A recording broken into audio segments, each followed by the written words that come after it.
Hello दोस्तों, तो आज इस वीडियो में हम बात करने वाले हैं axis blue chip mutual fund के बारे में, जो कि डायरेक्ट प्लान ग्रोथ है। तो आज इस वीडियो में हम इस फंड का रिव्यू करेंगे और देखेंगे कि इसने पिछले सालों में कैसा परफॉर्म करके दिया है और आगे कैसा परफॉर्म करके दे सकता है। तो इस वीडियो में हम आज इसका कंप्लीट एनालिसिस करेंगे, तो बने रहिए वीडियो के साथ। तो नमस्कार दोस्तों, स्वागत है आपका मेरे चैनल पे। मेरा नाम है रोहित और आप देख रहे हैं ब्लू काइज फाइनेंस। तो आइए सबसे पहले इस फंड को समझते हैं कि ये फंड है क्या। देखिए, इसका नाम है axis blue chip mutual fund. अब देखिए, ब्लू चिप फंड है तो मार्केट कैपिटलाइजेशन के हिसाब से जो टॉप की 100 कंपनियां होती हैं वो लार्ज कैप में आती हैं। तो जो लार्ज कैप कंपनियां होती हैं उनको ही हम ब्लू चिप फंड बोलते हैं। या फिर आप ये बोल सकते हैं कि जो फाइनेंशियल स्टेबल कंपनियां होती हैं वो लार्ज कैप कंपनियां होती हैं या फिर ब्लू चिप कंपनियां होती हैं।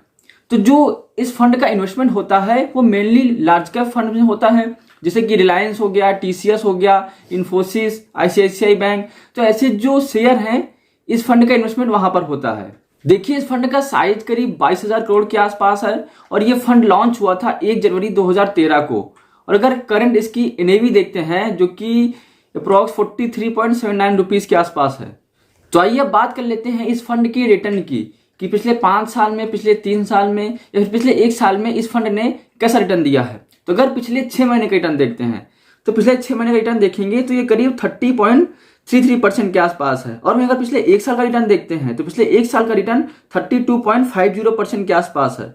और अगर पिछले 3 साल का रिटर्न देखते हैं तो पिछले 3 साल का रिटर्न करीब 19% के आसपास है। और अगर पिछले 5 साल का रिटर्न देखते हैं तो वो भी करीब 19% के आसपास ही है।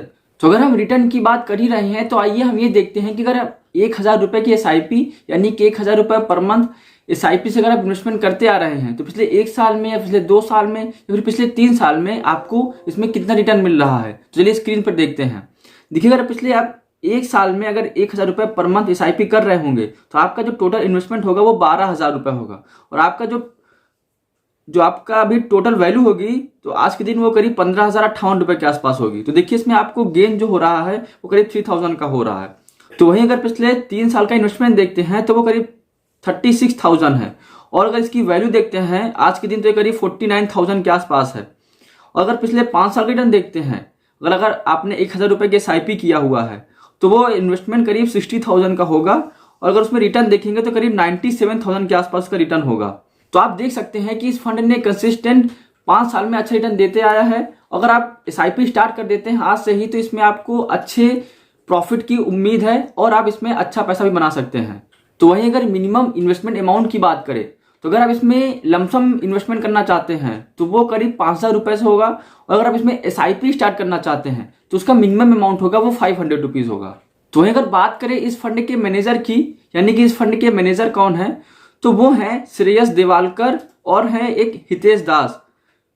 तो ये दोनों इस फंड को मैनेज करते हैं। आइए अब बात कर लेते हैं एक्सपेंस रेशियो की। देखिए, एक्सपेंस रेशियो बहुत इंपॉर्टेंट रोल प्ले करता है अगर आप किसी म्यूचुअल फंड में इन्वेस्टमेंट करने जाते हैं। तो मैंने इसके पहले एक वीडियो बनाया था ICICI prudential technology direct fund का, तो उसका जो एक्सपेंस रेशियो था वो करीब 1.44% के आसपास था। और अगर इसका देखेंगे एक्सिस ब्लू चिप फंड का जो एक्सपेंस रेशियो देखेंगे तो इसका करीब 0.5% है, जो कि बहुत ज्यादा कम है। और अगर इसके कैटेगरी एवरेज का एक्सपेंस रेशियो देखते हैं तो वो करीब 1.2% या 1.3% के आसपास चल रहा है। तो अगर एक्सपेंस रेशियो के नजरिए से देखें तो ये फंड आपके इन्वेस्टमेंट के लिए बहुत ही अच्छा होगा। आइए बात करते हैं एग्जिट लोड की। एग्जिट लोड आपको इसमें तब लगेगा जब आप अपना जो अमाउंट है या जो आपने इन्वेस्ट कर रखा है उसको रिडीम करेंगे 1 साल के अंदर। अगर आप 1 साल के अंदर इसमें अपने अमाउंट रिडीम करते हैं तो आपको 1% का एग्जिट लोड देना होगा। अगर आप 1 साल के बाद अपने इन्वेस्टमेंट को रिडीम करते हैं तो वहां पर आपको कोई भी एग्जिट लोड नहीं देना होगा। अब यहां पर आपको टैक्स लगेगा। अब देखिए, टैक्स कितना लगेगा, एलटीसीजी टैक्स लगेगा, जो कि long term capital gain tax है। यानी कि अगर आप 1 साल बाद अपने फंड को रिडीम करते हैं तो वहां पर आपको जो 1 लाख तक का प्रॉफिट होगा उस पर आपको कोई भी टैक्स नहीं लगेगा। लेकिन 1 लाख के बाद जो भी आपको एक्स्ट्रा प्रॉफिट होगा उसमें आपको 10% का उसमें आपको टैक्स लगेगा, जो कि एलटीसी टैक्स होगा। और वहीं अगर आप 1 साल के अंदर अपने फंड को रिडीम करते हैं तो वहां पर आपको short term capital gain tax लगेगा, जिसको हम एसटीसीजी बोलते हैं। तो वो जो short term capital gain tax है वो 15% है। तो ये बात करते हैं इस फंड के पोर्टफोलियो की। अगर इस फंड के पोर्टफोलियो में देखें तो इसमें करीब 32 स्टॉक हैं। तो आइए इसके टॉप 10 स्टॉक्स देख लेते हैं कि वो कौन कौन से हैं। तो अगर बात करें सबसे पहले स्टॉक की तो वो है HDFC बैंक लिमिटेड। अगर इसका एसेट एलोकेशन देखेंगे तो करीब 9.8% के आसपास है। और अगर दूसरे स्टॉक की बात करें तो वो है Infosys 9.22%, Bajaj finance limited 8.83%, TCS यानी कि Tata consultancy services 6.82%, Kotak Mahindra bank 6.65%, ICICI bank 6.29%, housing development finance corporation यानी कि HDFC 5.55%, Avenue Supermarts 5.40%, Reliance industries 5.05%। तो आपने जो अभी स्टॉक्स देखे ये इसकी टॉप होल्डिंग्स है। तो आइए इसके होल्डिंग की एनालिसिस करते हैं कि कैसे ये कितना फंड होल्ड करता है और इसके पोर्टफोलियो में कौन कौन से फंड्स अवेलेबल हैं। तो देखिए अगर आप इसमें स्टॉक्स देखते हैं तो करीब 32 स्टॉक्स अवेलेबल हैं और उनका पीई देखेंगे तो करीब 37.27 इसका पीई है।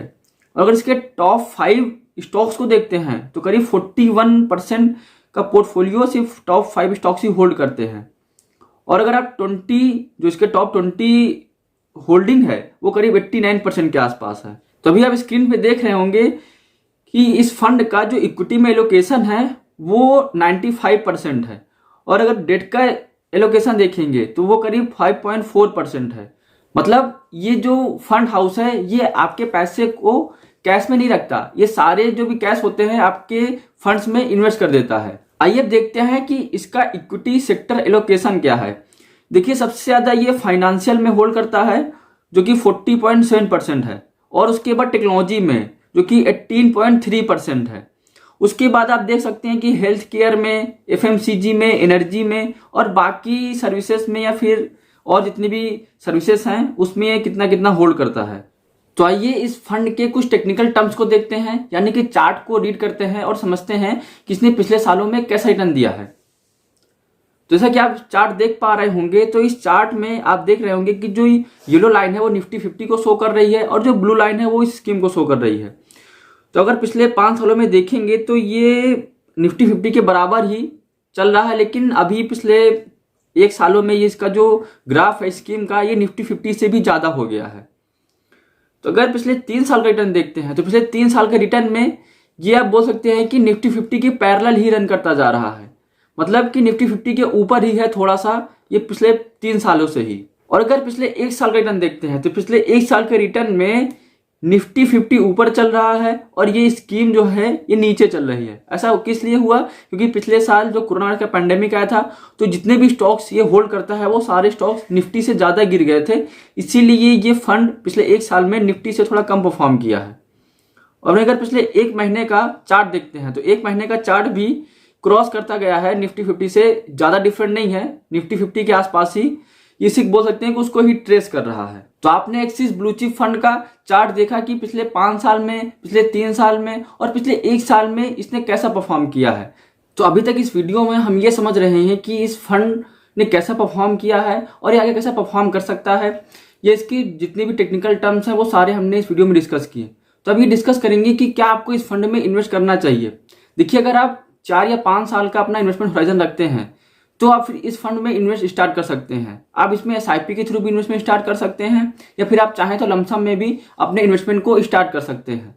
देखिए क्या है कि ये ब्लू चिप फंड्स हैं तो इसमें क्या होता है कि रिस्क थोड़ा कम होता है और यहाँ पर आपको जो आपको इसमें प्रॉफिट होगा वो भी बहुत ज्यादा हाई ग्रोथ नहीं होगी इसमें, लेकिन हाँ आप देख रहे होंगे कि पिछले साल से मतलब पिछले 5 साल से इसने करीब 15 से 18% का रिटर्न अच्छा खासा दिया है। अगर आप थोड़ा बहुत रिस्क ले सकते हैं तो इस फंड में अपने इन्वेस्टमेंट को स्टार्ट कर सकते हैं। तो आप चाहे इस फंड में कभी भी इन्वेस्टमेंट स्टार्ट कर सकते हैं क्योंकि ये एक ओपन एंडेड फंड है।